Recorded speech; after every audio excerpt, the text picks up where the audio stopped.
Now, if you know me, you're likely aware that I have a whole slew of vehicles that are either in need of repair or are just outright broken. The stench of transmission fluid is in the air, parts are piling up in every crevice of my yard, but all that didn't stop me from agreeing to take on yet another project that I don't have time for. Yes, I have a new car. This one was free. I'm super excited. Let me show you. Presenting the latest kind of broken car in my fleet. Here it is, 1992 Jeep Wrangler. It's the YJ.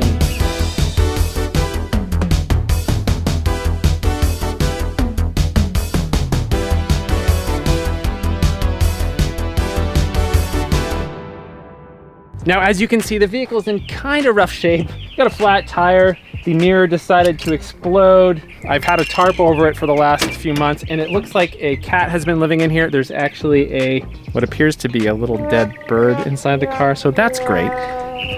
But yeah, you can see it's a little dirty. It's really dirty. But more or less, I think it's a pretty good shell to start some sort of project with. Now here's the thing, I actually know absolutely nothing about Jeeps. I mean, I barely know that this is a Wrangler. That's how little I know about Jeeps. So I'm really looking forward to learning about Jeeps and learning about what makes them tick. My first plan is to put a big, huge, angry face on the front of this thing. Wouldn't that look cool? No, that doesn't look cool. Please don't do that. I mean, if you like that kind of thing, that's great. I'm definitely not gonna do that to this one. I do know that for a long time, YJs didn't get a whole lot of love. Is that a Led Zeppelin reference there? I guess it is, but anyway, I wasn't going for that. I think a lot of it had to do with those square headlights and this front end that is very 80s.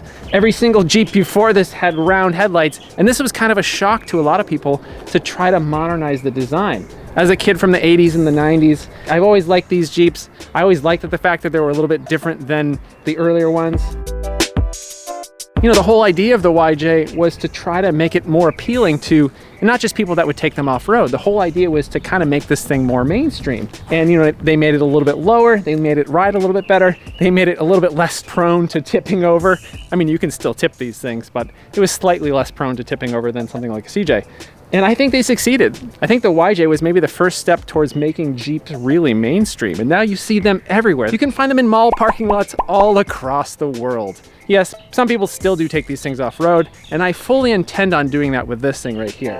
I think one of the first things we should talk about is how did I manage to get a free Jeep? I'm sort of becoming known as the person that will take on other people's problems. This Jeep isn't exactly in the best shape right now, and my friend Adam, who had this vehicle for a very long time, I think he just didn't have the space for it. He wanted to buy a new van for his family to go camping. He just didn't really need a Jeep. It wasn't really very practical for him and his family. He said I could have it, which I'm very grateful for, and I do really think we're gonna be able to do something really cool with this car. So the only caveat that he gave me was, I'm giving you this free Jeep. If you do happen to sell it, make sure that the proceeds of the sale go to a nonprofit or a charity. And I will absolutely hold up my end of the deal here. When I end up selling this vehicle, I'm not exactly sure when that will be. All of the proceeds will go to the Equal Justice Initiative. I can kind of look at this project as bringing this old kind of Radwood era Jeep back to life, building a fun project that I can enjoy off-road, and then eventually when this thing sells, I'll be able to donate to an organization that is helping people who are on death row and really trying to put an end to capital punishment altogether. All right, so that's the story behind this thing. Let's see if we can get it running and moving, because it's sat here for, I don't know, 6 months. You might recall I had a video where I teased this vehicle, and I thought I was gonna be making a video about this way sooner than I have, but instead, it's sat here for a while. So yeah, let's finally get this thing running. All right, let's first start with checking the fluids, because Adam, the previous owner, said that this thing was leaking coolant. I just wanna make sure there's actually coolant in it. I'll check the oil. I'm not gonna do anything crazy right now. I just wanna make sure that everything's topped off. And then once we get that going, I have to clear out this interior because it's nasty. Those cats really did a number on the interior there.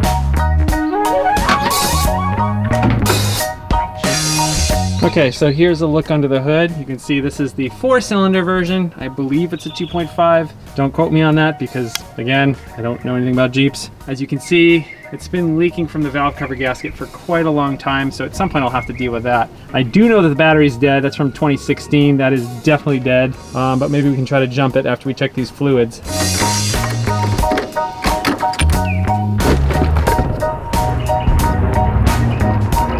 That looks pretty empty.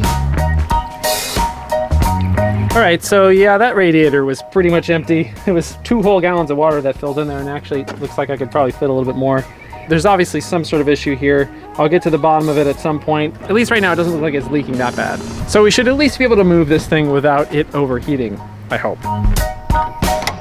I've got a spare back here. It's kind of going bald, but at least it'll be better than this right here. So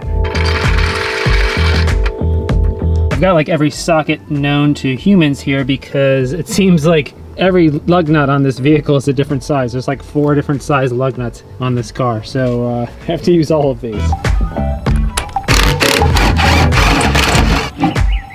Yeah, the tire's in awful shape, but at least it's better than that. And of course, at some point, I'll replace all of these tires. These are all cracked. I wouldn't trust them for very long.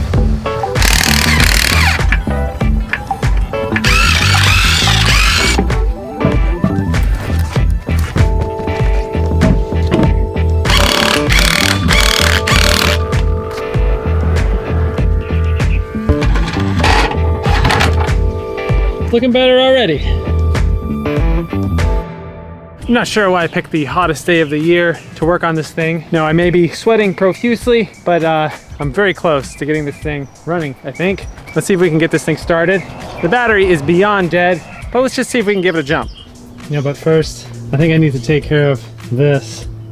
Whatever that creature is, I have no idea. And underneath, it's just more fur. I think something was living in here for a long time. So let's go ahead and just remove this cover. That is gross. That is disgusting. Ugh. Even under the cover, it's pretty nasty. Yeah, I definitely had cats living in here for a while. Let's just cover that up for the time being. Now, let's try to jump it. So this was actually given to me as a running vehicle. Let's see if it actually starts. I get the steering wheel unlocked. Well,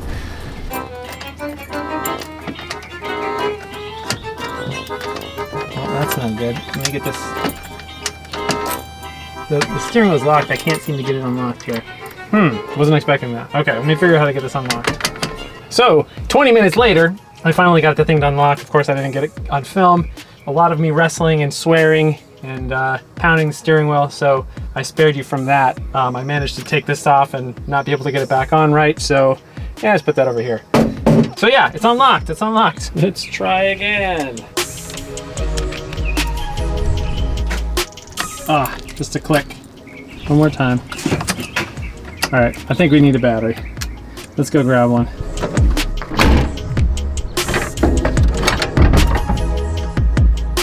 And with the magic of editing, I now have a new battery. Let's put it in.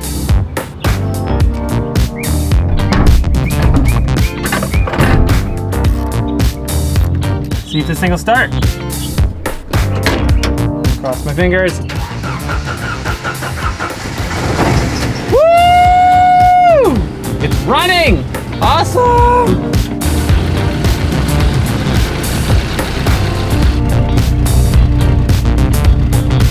All right, well, I think we should see if this thing actually drives. When I first purchased it, all I did was drive it on and off the trailer. So let's drive this thing around the block. So it is leaking an ever so slight amount of water out of that hose, so I do need to replace that radiator hose, but it's not bad enough that I can't drive it. So let's take this thing around the block. It's moving. Yes. It's a Jeep thing. I swear I'll never say that ever again. But this is pretty cool. It's moving under its own power. It actually runs pretty great. It is super bouncy, but having never driven a YJ before, I just assume that's just par for the course. Of course, it's very loud in here. And I don't know if you noticed, but there's just like cat fur and dander just swirling around in this interior. It's not great. It doesn't really want to go into first gear. That's another little thing. There we go. There's first. First is a little tricky in this car.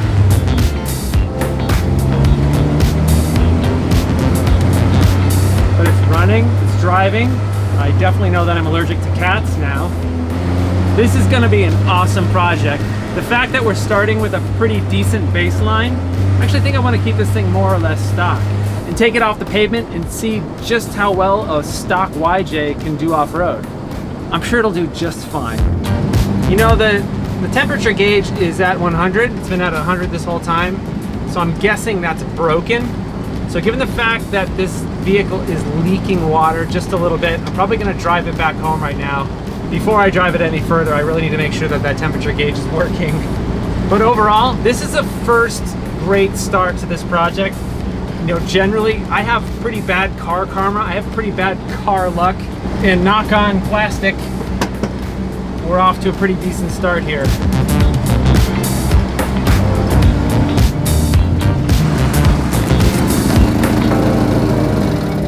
Forgot to show you the coolest thing about this Jeep.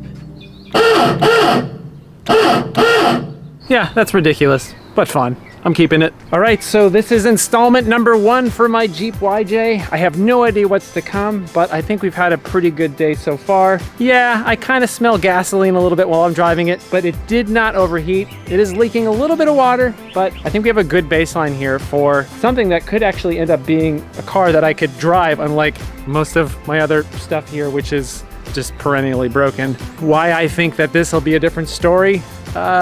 I'm just stupidly optimistic with everything.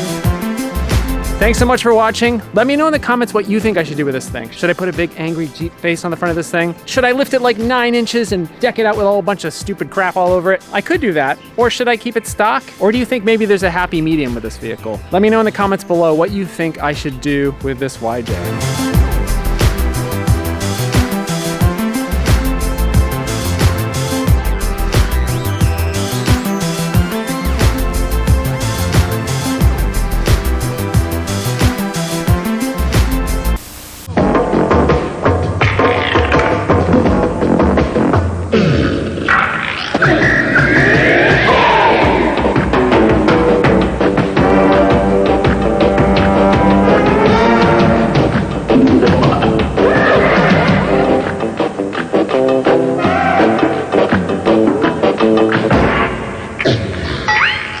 See your superstar Jeep and Eagle dealer today.